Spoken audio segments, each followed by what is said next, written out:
In the meantime, is Al-Qaeda making a comeback? An ominous development in the war on terror.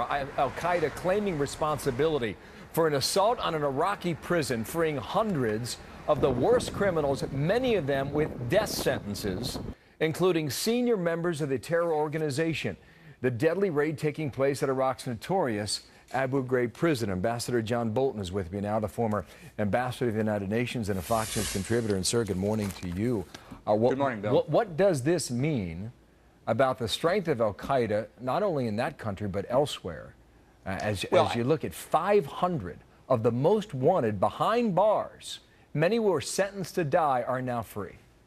Well, I think it reflects the growing sectarian conflict inside Iraq itself as the Sunnis become more radicalized in the conflict with the Shia-led government of Prime Minister al-Maliki. And I think it's very bad news. I think it's a reflection on what happens after the United States withdraws militarily and our ability to kind of tamp down some of these sectarian conflicts diminishes. But I think it's also got significant implications worldwide. The Al-Qaeda in Iraq franchise was probably the biggest. It was considered Al-Qaeda's central front in the war against the West before the Bush administration surge in 2007 and 8.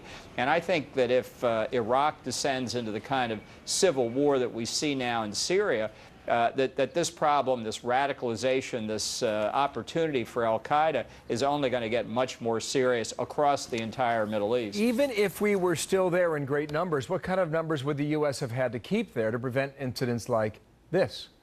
Well, I think it's less a question of numbers than the political significance of the United States being there. You know, a lot of the effort was undertaken during the surge in particular to try to reinstill a feeling of Iraqi determination to have a free nation, a secular nation. That's disappeared. Now, it may have been a long shot to begin with, let's be clear, but it's disappeared with the withdrawal of American forces. The al-Maliki government is effectively under the control of the Ayatollahs in Tehran on key important strategic decisions. And I think that's one reason why the Sunnis, the Arab Sunnis, and the Kurds have come into increasing conflict with al-Maliki, and why the risk of Iraq descending entirely into sectarian conflict is a very real one. But by the way, there was another attack on a prison north of Baghdad in the town of Taji.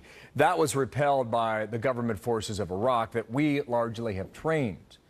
But it comes back to the fundamental question: how equipped and how capable are Iraq's forces of maintaining peace and control in that country? Do we know that? Well, some are well trained, but I think the real risk is that forces that are nominally part of the army or the police force of Iraq itself are really thinly disguised Shia militias under al-Maliki's political control and under the influence of Muqtada al-Sadr, of the Iranians, of a variety of Shia organizations, just as on the Sunni side they're increasingly susceptible to al-Qaeda. So I think when you see these two extremist views really growing in strength, you can see why the likelihood, or at least the prospect, of sectarian civil war is very real. 500, most of them convicted senior members of Al-Qaeda and had received death sentences, and many of them are free now. John Bolton, thank you. Watch where this goes. Thank you, Mr. Ambassador from Washington.